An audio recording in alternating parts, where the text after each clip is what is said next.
An incredible adaptation of some of the most iconic scenes from the game, some very interesting remixes, the rabbits, and of course, another week means another tragedy. Today I'm back to recap episode 8 of The Last of Us and talk about all these smaller details you might have missed, game parallels, and plenty of behind the scenes information. There are no future spoilers in this one, so if this is your first venture into the world of The Last of Us, fret not, you are in safe territory. We open the episode with this new group where we see a man, who we'd of course later find out to be David, delivering what is effectively a funeral service. And almost right away, a girl named Hannah asks when they can bury him, of course referring to her dead father. As I've already mentioned throughout the season, this whole look into what they're doing and how they operate is entirely added for the show, simply because in the game, we never leave Joel and Ellie. Craig here also adds how they wanted to continue that trend of expanding on the stories who we perceive to be the bad guys. So opening this episode with their side of the story was just a quick and efficient way to convey that they too are going through many troubles of their own. They are starving as is, and now some of their own have died, etc, etc. Another fun fact here, which you've no doubt already seen all over the internet, is that James here is played by none other than Troy Baker, the voice and mocap actor for Joel in the games. I am all for fun cameos, so this one, albeit being a little amusing since I could only literally ever hear Joel, was definitely a fun one. In case you've forgotten, Ashley Johnson, the VA and mocap actor for Ellie in the game, is also said to appear in the show. Her role will be a departure from the game by default, but just to remain completely spoiler-free, I won't mention what role she will play here. Just Google Ashley Johnson HBO, and if you want to see it, you'll see it right away. It's been confirmed many times already. Though another more macro-scale discussion to be had here is the split we see between this almost cult-like community and the far more rational, fact-driven leadership of Jackson. Craig and Neil here also expand on this point here, saying that the steakhouse which they're held up in could easily be converted to this community space and a church of sorts, something that seems to be very important for this community. But at the same time, they're up against the Rocky Mountains. When the winter comes, even if the smallest thing goes wrong, they will be starving. Whereas with Jackson, with Maria, an ex-prosecutor being the leader, she by default takes a much more pragmatic and calculated approach to settling down and running the community.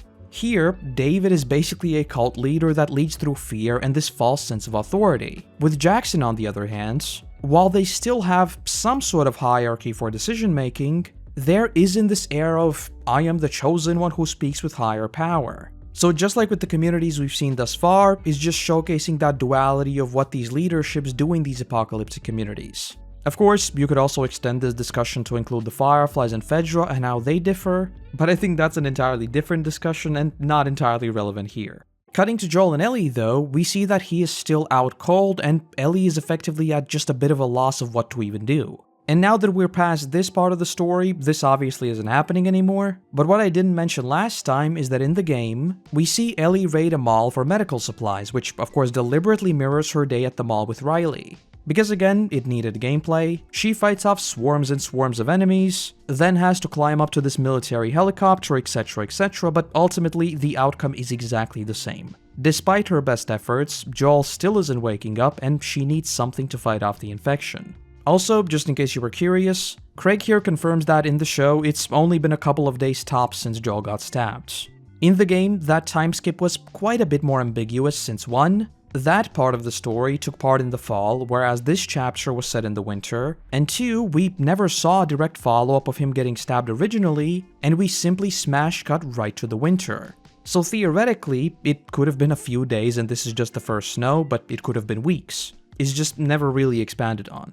Similar to the game though, they are running out of food, and so Ellie goes hunting. And one smaller thing I thought was a great touch of realism was that Ellie can barely hold the rifle. I can tell you from very personal experience. Back when I was like 12 to 15, we had this youth guard club thingy for which you could sign up. Me and a few of my buddies signed up for the memes originally. Like seriously, we decided sleeping in the forest at like -20 degrees Celsius would be funny. I don't know what was wrong with us. But whatever the case, we had these sorts of training exercises with real rifles. And I will tell you right now, by day 2, my arms were killing me. The guns were heavy, sure, but more importantly, they were big. I do admit I was a comparatively small lad, but still, reaching across the rifle alone was already hard, let alone running around with it. And Craig here also adds just that. A few days into filming, Bella was feeling it big time. So yeah, that's another change from the game that is just for the sake of realism. In the game, Ellie is shooting off the rifle with basically no troubles at all. And I swear, if somebody leaves a comment saying, "Oh yeah, I was 3 and I was shooting off big rifles with absolutely no troubles, I'm a Giga Chad, they're not heavy, you're just weak," I don't care. No one cares. But anyway, there is of course another huge departure from the games here, because literally the first scene of the winter in the game is... That's the cutest thing I've ever seen in my entire life. So yeah, you can imagine what game fans were thinking when Ellie saw this rabbit originally. I guess her running after it and then just immediately faceplanting into the snow was just the writer's way of letting the rabbit have its revenge over Ellie or something. Jokes aside though, just like the game, she then goes after the deer and almost right away runs into David. And one thing I found noteworthy here is just how quickly Ellie's guard drops when they propose a trade. Immediately, the "I will kill you" mood subsides, and she just jumps to asking for medicine because obviously, at this very moment, Joel's survival means everything to her. Also, notice how James is genuinely confused about what David says. He is clearly aware that Joel must have been the one who killed Alec and that this is the little girl he is traveling with. And so, David's even forced to clarify saying, "No, this is not a code, just go get the medicine." With what would transpire at the end of the episode, this is obviously just David being a weird creep and picking up on the fact that Ellie is quite capable, something he is obviously somewhat obsessed with. Though the conversation they have around the campfire is both quite similar to the game, but also quite different in the wider implications. First off, I think the fact that he says the QZ fell in 2017 is a small but very humanizing detail that does separate him from just being a mindless monster. I mean, obviously, he is deranged, but keeping time in the apocalypse is to some extent a luxury. So as much as Ellie might already be picking up on some weird vibes, I don't think it's too surprising that he does manage to lure her in originally. Though the biggest departure from the game is that we jump right to this campfire conversation, while in the game we would have quite a few adventures alongside David first. In the game, while his buddy goes off to get medicine, because again, this section needed gameplay, the duo is attacked by hordes and hordes of infected, all climaxing in a battle against a bloater. So effectively, unlike the show where the trust is built through dialogue, in the game, this happens during gameplay. He cheers her on, he saves her, he asks whether she's fine, etc, etc. And to be totally honest with you, this is something that by now I do have kinda sorta mixed feelings on. Obviously, The Last of Us is a human story through and through, and the infection is simply a backdrop for that story. Just like The Walking Dead, just like Jericho, and just like basically every other survival series out there. But at the same time, I do wish we had gotten at least a couple more infected battles throughout. I loved the climax in episode 5, and the payoff of seeing that horde was incredible. But since then, we haven't really gotten anything like it. But anyway, that's a different tangent, and probably better left for a retrospective down the line. The most important lesson to learn from all of this is that when someone creepy tells you that everything happens for a reason, you should run, like seriously yesterday. Though of course, he then reveals that there was this crazy man traveling with a little girl who killed one of theirs, and at the same time, James pops out with a gun as well. Just in case you didn't connect the dots, Alec is the dude who stabbed Joe with the baseball bat a couple of episodes back. And so clearly, these dudes now want to get revenge. Though again, David is a creepy weirdo, so instead of trying to attack her right away as you would expect, he does let her go. And here, we once again converge back to the game. In both versions, Ellie returns to Joel and goes to inject the antibiotics. Though what I loved here is that the show once again sprinkles in some additional realism. In the game, Ellie never misses a beat and immediately gives Joel the medicine. Whereas in the show, she isn't even really sure how it works. And I'll be honest with you, maybe I'm the silly one here, but I'd be lying if I said I knew how antibiotic injections worked either. I have zero medical background whatsoever, but absorption rates obviously differ throughout the body, right? So if you put me on the spot, I don't really know what I'd do. I mean, if it's life or death, I guess you might as well just try injecting it into the wound, but I would always be afraid of accidentally overdosing someone. So I did like that Ellie does have this little moment of, well, I have them, but I don't even know what to do. Jumping on over to David's community, we see them bringing in meat and saying that this is venison, because yes, this is most certainly venison, dude, trust me.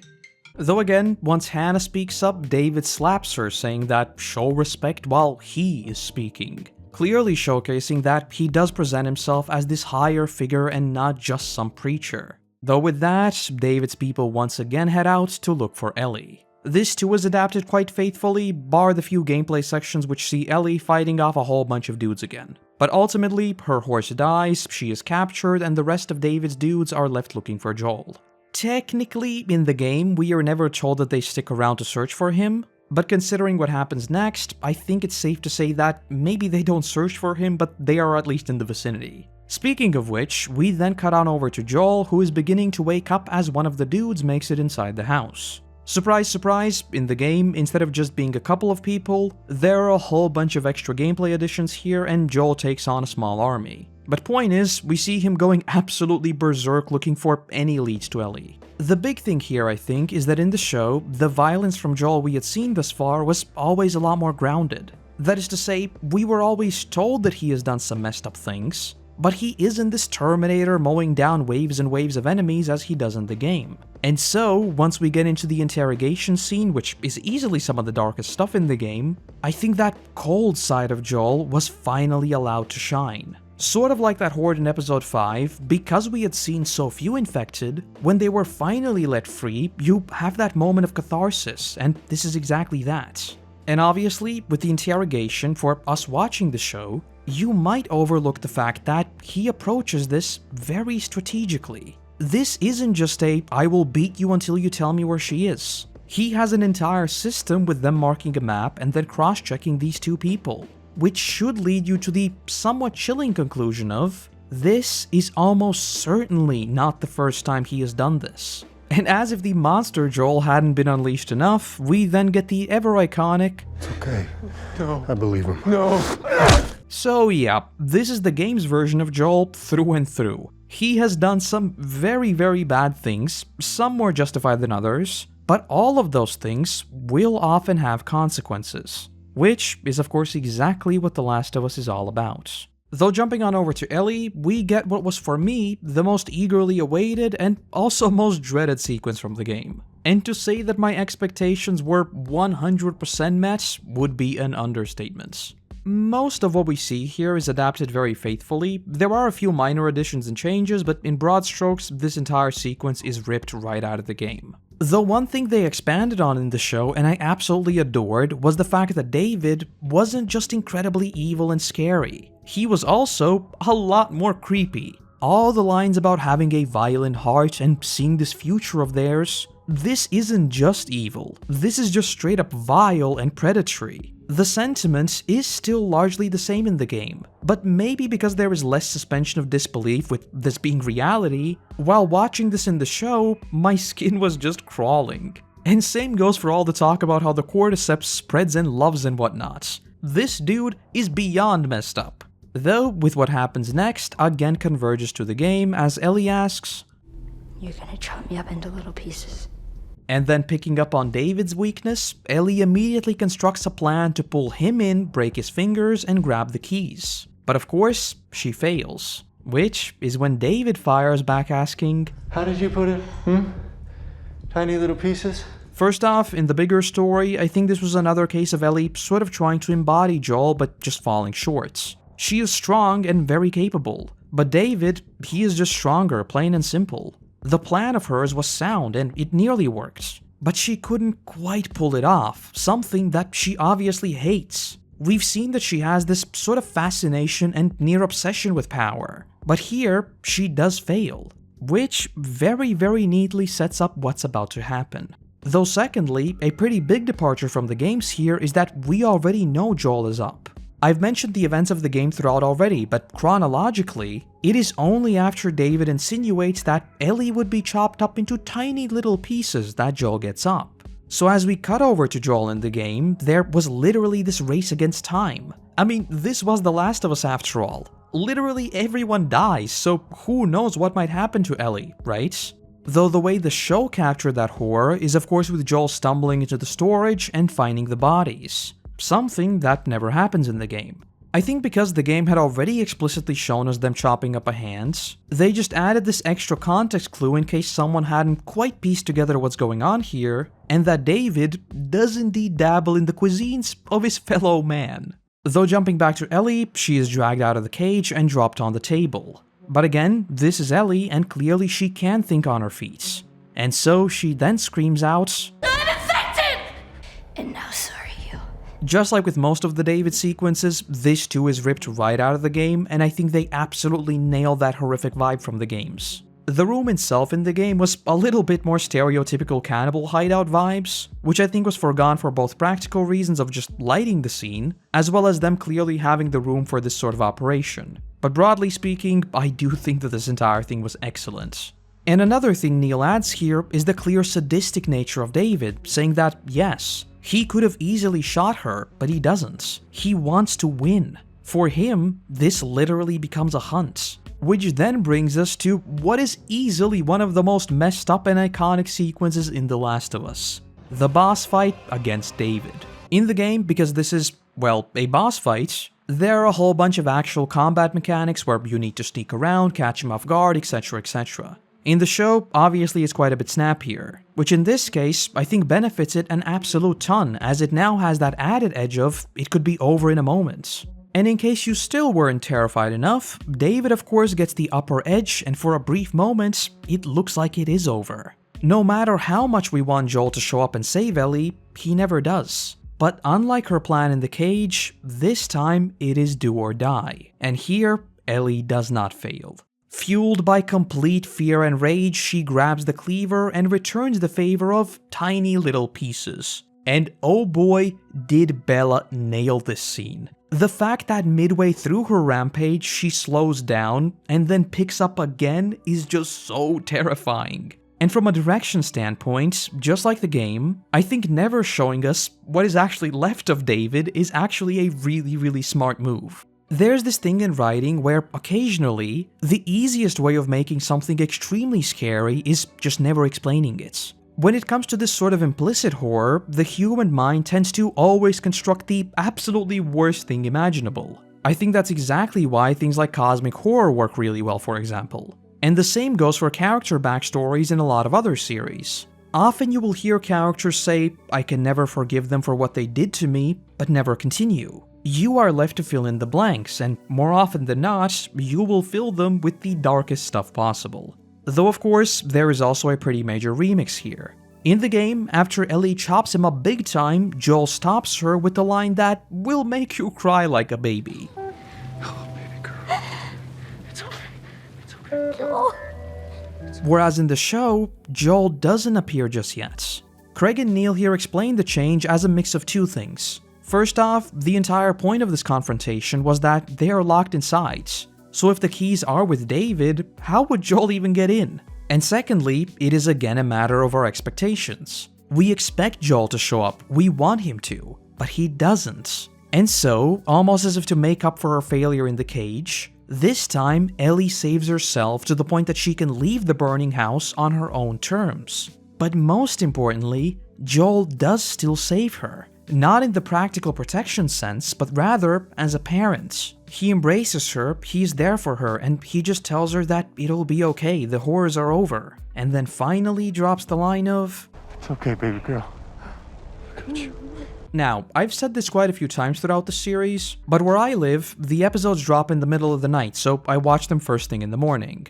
And let me tell you, my poor little heart was not ready for this at 6 AM. Finally, Joel's armor has broken entirely. Ellie is no longer cargo, they depend on each other, they need each other. But above all, 20 years later, he finds himself saying those same exact words. Come on, baby girl. Come on. It's okay, baby girl. Look at you. And on that note, Joel and Ellie's journey is quickly coming to a close. And after this day, their relationship will obviously never be the same. So, what happens once they reach their destination? Only time will tell. And with that, that is the penultimate episode of Season 1. An all-around incredible one, though I do have a few nitpicks here and there. Like the complete lack of infected, and then with the final scenes, the fact that David's people here have seemingly just completely vanished. I mean, obviously, this is supposed to be a very emotional moment, so a bunch of dudes showing up would be very odd. But with how much the series has stressed realism thus far, it just seemed a little odd that literally no one reacted to the entire building being engulfed in flames. Though yeah, aside from those things, this one was absolutely incredible. And with that, I will be sure to prepare some tissues for next time, and I hope to see you back for the big climax of Season 1. And that's the video. Well, we are in the final stretch now, but yes, yet again, I can say that I could not be happier with how the show has shaped up thus far. I do wish some of these episodes were longer, especially next week's, which does seem to be of regular length, but that might just be me getting greedy. But anyway, with that said, I want to say a massive thank you to our current patrons and YouTube members who allow me to produce even more of these for you all. Without you, there'd be a whole lot less of my ramblings, so seriously, thank you, thank you. Other than that, I want to say thank you very much for watching, I hope you have a great day, and hopefully, I'll see you in the next one. Bye-bye!